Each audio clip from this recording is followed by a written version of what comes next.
รัดน้องพี่มองดังคลองแสนแสบเจ็บจำดังน้ำยอกแปรบแปรบแสบแสนจะทนโอ้กังหันทุกวันมันพัดสะบัดม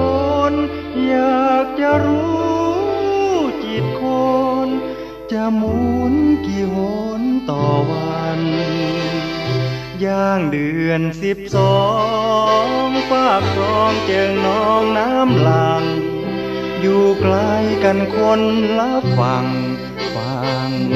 ยังร้องสั่งกันสิ้นเดือน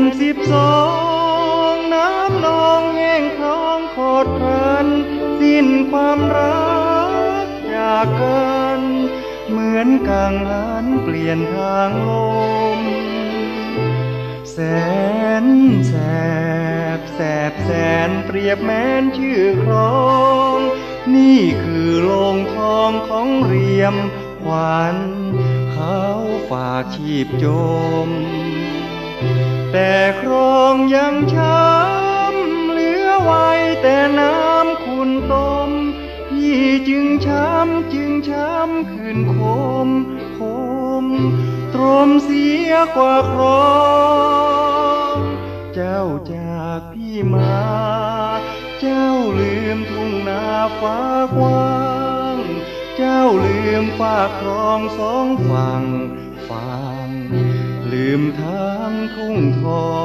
งจวบจนบัดนี้มีเห็นมีน้ำเจิงนองชื่อว่าแส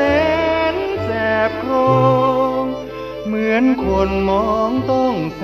บแสน